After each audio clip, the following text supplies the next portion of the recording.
আসসালামু আলাইকুম এভরিওয়ান, সবাই কেমন আছেন? আশা করি আল্লাহর রহমতে সবাই ভালো আছেন। স্বাগতম জানাচ্ছি নতুন একটা ব্লগ ভিডিওতে। আমি আজকে সকাল থেকে দুপুর পর্যন্ত কি করব খুঁটিনাটি সব কিছু আপনাদের সাথে শেয়ার করব। তো সকাল সকাল ঘুম থেকে উঠে ফজরের নামাজটা পড়ে এরপরে কিছু নাস্তা করে আমি রান্নাঘরের কিছু পরিষ্কার পরিচ্ছন্নতা করব। আর সকাল সকাল উঠে সব কিছু পরিষ্কার পরিচ্ছন্নতা থাকলে রান্না করতে খুবই ভালো লাগে, খুব স্বাচ্ছন্দ্য বোধ করি আমি। তো এই জন্য আমি এই যে রান্নাঘরের সিনটা আগে একেবারে ক্লিন করে নেব।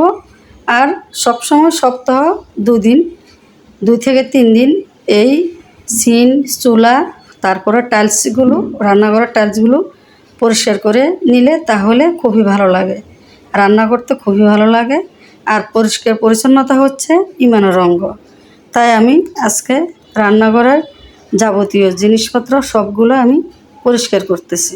তো সেটা আপনাদের সাথে শেয়ার করব। আশা করি ভিডিওটা ভালো লাগবে, দেখতে থাকুন স্কিপ না করে। প্রতিনিয়ত আমাদের সংসারে জীবনে যা যা হয় সেটা আপনাদের সাথে কিছু কিছু অংশ আমি তুলে ধরব, সাথে কিছু শিক্ষণীয় বিষয় নিয়ে কথা বলবো। আশা করি আজকের ভিডিওটা আপনাদের কাছে ভালো লাগবে। ভালো লাগলে অবশ্যই দেখতে থাকুন।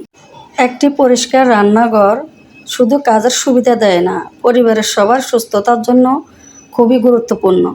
সংসারের অনেক বড় কাজের চেয়ে ছোট ছোট কাজগুলোই বেশি শান্তি এনে দেয়। প্রতিদিন একটু একটু করে গুছিয়ে রাখলে কাজের চাপও কম থাকে। তা আমি এখানে থালাবাটি রাখার র্যাকটা পরিষ্কার করে নিচ্ছি। আজকে সব কিছু টুকটাক পরিষ্কার করব। দেখতে থাকুন। ভিডিওটা ভালো লাগলে অবশ্যই আমার ইউটিউব চ্যানেলটি সাবস্ক্রাইব করবেন, ভালো লাগলে লাইক কমেন্ট শেয়ার করবেন। রান্নাঘরে প্রতিদিন প্রত্যেকটা জিনিস একটু পরিষ্কার পরিচ্ছন্নতা করে রাখলে খুবই ভালো লাগে। আর রান্না করার আগে সব কিছু পরিষ্কার থাকলে মনটাও ফ্রেশ লাগে। তা আমি রান্নাঘরের র্যাক টুকিটাকি জিনিসপত্র এগুলো আজকে পরিষ্কার করব। তো আমি সপ্তাহ 2 থেকে 3 দিন পরই এসব সব কিছু আমি পরিষ্কার করি। আর পরিষ্কার থাকলে মনটাও ফ্রেশ থাকে। তো সব কিছু আমার পরিষ্কার করা হয়ে গেছে। এরপরে বাজারের জন্য বাজারে চলে যাব। এত হয়ে গেল আমার সব কিছু পরিষ্কার করা।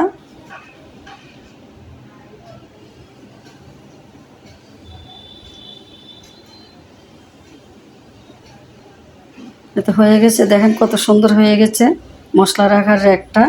আর রান্নাঘরটা কত জকজকে চকচকে হয়ে গেছে, খুবই ভালো লাগে। তো এরপরে আমি বাজার করার জন্য কিছু বাজার করব। বাজারের উদ্দেশ্যে চলে আসলাম। এখানে একটা কাঁঠাল দেখতেছি, একেবারে টাটকা গাছ থেকে পাড়া একটা কাঁঠাল নিয়েছি। আর এখানে একেবারে বরফ ছাড়া তাজা মাছ। আর সকাল সকাল যেহেতু চলে আসছি, একেবারে বরফ ছাড়া টাটকা সব মাছ পাওয়া যায়। তো সব কিছু থেকে একটু একটু মাছ কেনাকাটা করব। আর এমনি আমি বরফের মাছ পছন্দ করি না, তাই একেবারে টাটকা জ্যান্ত মাছ কিনে নেব এখন। তো এখানে শিং মাছ আর হলো পাবদা মাছ, চিংড়ি মাছ, সব ধরনের ট্যাংরা মাছ একেবারে টাটকা, সব কিছুই টাটকা। আর এটা হচ্ছে সাগরের পোয়া মাছ, এই যে চিংড়ি মাছগুলো একেবারে টাটকা। তো সব মাছের থেকে কিছু কিছু কেনাকাটা করব, যেগুলো আমার খুবই প্রিয় মাছ। তো মাছ কেনাকাটা হয়ে গেল। এরপরে কই মাছ কিনবো, কই মাছ, রুই মাছ, তার পাবদা মাছ।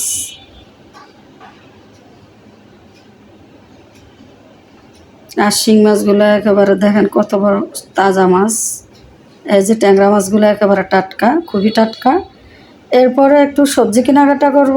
এই যে লাউ শাক একেবারে টাটকা, পুঁই শাক একেবারে টাটকা শাক। আশেপাশের শাক এগুলা। তো কিছু তাজা সবজি কেনাকাটা করব, সবই টাটকা। আসলে প্রতিনিয়ত প্রত্যেকটা সংসারে কিছু না কিছু সবজি মাছ কেনাকাটা করতে হয়। যেহেতু আমাদের মা ছেলে 2 জনের সংসার, আর আমার ছেলেটা তরি তরকারি তেমন একটা খায় না। আমি একাই খাই। এই যে মাছগুলো এখান থেকে কেটে নিচ্ছি, সবগুলো মাছ এখান থেকে ওরা কেটে দিচ্ছে। মাছ কাটাকাটি একটা ঝামেলা। এরপর বাসা চলে আসলাম, সবগুলো মাছ ভালো করে দিয়ে ফ্রিজে রেখে দিলাম। আজকে রান্না করব গরুর মাংস। তো গরুর মাংসটা আদা রসুন জিরা বাটা, হলুদের গুঁড়া মরিচের গুঁড়া ধনিয়ার গুঁড়া দিয়ে লবণ দিয়ে ভালো করে কিছুক্ষণ মেখে রাখবো। এরপরে চুলায় একটা কড়াই বসিয়ে দিয়েছি, কড়ার মধ্যে পর্যাপ্ত পরিমাণে তেল দিয়েছি। পেঁয়াজটা ব্রাউন কালার করে নিয়েছি। এরপরে হাতে মেখে রাখা সবগুলো মাংস এখানে আমি দিয়ে দিছি। এখানে প্রায় 1.5 কেজি গরুর মাংস। তা আজকে গরুর মাংসটা এভাবে রান্না করব, আর সাথে কয়েকটা আলু অ্যাড করব, যেহেতু আলুটা আমার ছেলে খুবই পছন্দ করে মাংসের সাথে।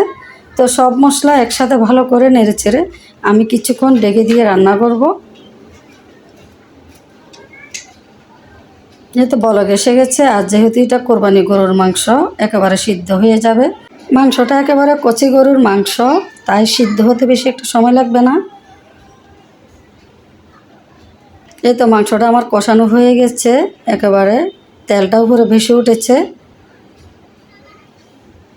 তো মাংসটা কষানো হয়ে গেছে। এরপরে আলুটা আমি ভালো করে আগের থেকে ধুয়ে পরিষ্কার করে নিয়েছি। এখন আলুটা দিয়ে দেব। আর গরুর মাংসতে একটু ঝালের পরিমাণটা বেশি না হলে খেতে ভালো লাগে না। এই তো কয়েকটা আলু কেটে আমি ধুয়ে পরিষ্কার করে নিয়েছি। এখন আলুটা মাংসের সাথে ভালো করে নেড়ে চেড়ে মিশিয়ে দেব। তো আলু আর মাংসটা আরও কিছুক্ষণ ঢেকে দিয়ে আমি কষিয়ে নেব। তো কষানো হয়ে গেছে। আমি এখানে গরম পানি দিয়েছি, 2 মগের মতো গরম পানি দিয়েছি, যাতে গরুর মাংসটা আর একটু ভালো করে সিদ্ধ হয়। তা আমার ভিডিওটা কেমন হয়েছে অবশ্যই জানাবেন।